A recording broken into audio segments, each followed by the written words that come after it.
Madame, monsieur, bonjour, bienvenue à ce rendez-vous d'information de ce 20 novembre 2023. Le président de la République, Alassane Ouattara, est depuis hier après-midi à Berlin, en Allemagne.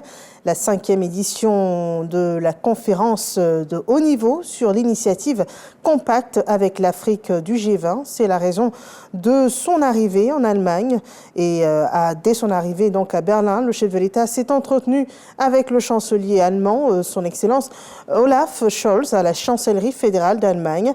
Les bonnes perspectives de coopération entre la Côte d'Ivoire et l'Allemagne étaient au cœur de cet entretien. Une collaboration qui se traduira davantage par la signature demain, 21 novembre, d'un nouveau partenariat dénommé Partenariat pour le climat et le développement, d'un montant d'environ 550 millions d'euros, dont 100 millions d'euros pour l'année 2023. Ce 20 novembre, c'est aussi la journée internationale des droits de l'enfant.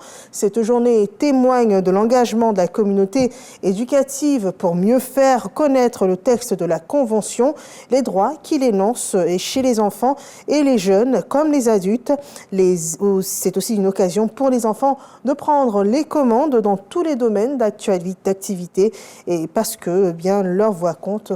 Suivez au cours de nos prochaines éditions la déclaration officielle du ministère de la Famille, de la Femme et de l'Enfant au sujet de cette journée internationale.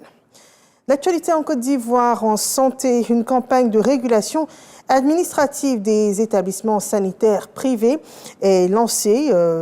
Ça a été lancé donc du 5 octobre dernier au 25 janvier, donc du 5 octobre 2022 au 25 janvier 2023. Une première phase qui a permis à ces établissements de se mettre aux normes du ministère de la Santé. Développement avec Didier Nguessa. Des arrêtés d'autorisation d'ouverture et d'exploitation d'établissements sanitaires et des cadres professionnels remis aux agents de la santé. L'objectif est d'assainir les établissements sanitaires privés et d'identifier les professionnels de la santé afin de mieux réguler le secteur. Et grâce à cet arrêté-là, on pourra soigner la population ivoirienne, surtout que nous sommes un centre de soins ambulatoires. On soigne les gens chez eux, à la maison et en entreprise. Ça veut dire que l'État de Côte d'Ivoire nous a fait confiance. Nous sommes très satisfaits, mon équipe et moi, d'avoir reçu cet arrêté ministériel qui nous permet de pouvoir travailler en toute légalité à travers la Côte d'Ivoire. 500 arrêtés sont délivrés sur un ensemble de 3273 établissements sanitaires privés. L'objectif d'ici 2025 est zéro clinique illégale. Cette action-là permet de matérialiser la reconnaissance du ministère de la Santé concernant les établissements sanitaires privés qui ont bien voulu rentrer dans la régularisation administrative, ainsi que les professionnels qui sont reconnus comme tels suite à une analyse de leur dossier, bien sûr. Cette régulation administrative fait suite à un contrôle intensif qui a permis de démanteler les réseaux illégaux sur toute l'étendue du territoire. C'est un pan de la réforme du système de santé. Au terme de cette campagne, toutes les cliniques et les autres établissements autorisés seront dotés d'une plaque d'immatriculation et seront amenés à poser des enseignes aux normes pour orienter nos populations vers des structures de qualité légales reconnues par l'État. Le démantèlement des structures légales se poursuivra et sera soutenu par des contrôles intensifs.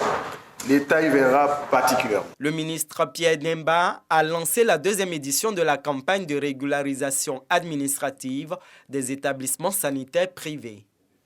Et pour renforcer davantage le suivi des patients et sauver davantage de vies, la Fondation Lonassi a fait don de 4 ambulances médicalisées d'une valeur de 100 millions de francs CFA. Des dons faits à 4 centres de santé d'Abidjan et de l'intérieur du pays. La cérémonie de remise des clés de ces véhicules s'est déroulée au siège de la Fondation en présence de plusieurs personnalités et également personnalités culturelles et coutumières. Actualité hors de chez nous, en République démocratique du Congo, la campagne électorale a commencé hier. Dernière ligne droite avant les élections générales du 20 décembre prochain. Un scrutin multiple, 44 millions d'électeurs auront à choisir leur nouveau président, les députés provinciaux et nationaux ainsi que les conseillers communaux. Plusieurs candidats étaient déjà sur le terrain pour le premier jour et d'ailleurs le président sortant qui brigue un second mandat, Félix Tshisekedi, était à Kinshasa. Il a lancé en grande pompe sa campagne avec un important meeting dans le plus grand stade de la ville avec près de 80 000 personnes présentes. En Afrique du Sud, également, on prépare des élections générales pour 2024. Et partout dans le pays, les bureaux ont ouvert pour les inscriptions et la mise à jour du fichier électoral avec l'espoir de recenser plus d'électeurs cette année. Car les années précédentes n'ont pas enregistré grand nombre dans les rues de Soweto. Des partis politiques s'impliquent même dans la mobilisation. En 2019, on le rappelle, seuls 49% de Sud-Africains avaient voté avec une forte abstention des jeunes. Les prochaines élections sont prévues entre les mois de mai et août 2024. Voilà, c'est la fin de ce flash d'information. Merci de nous avoir suivis et rendez-vous à 13h pour le journal.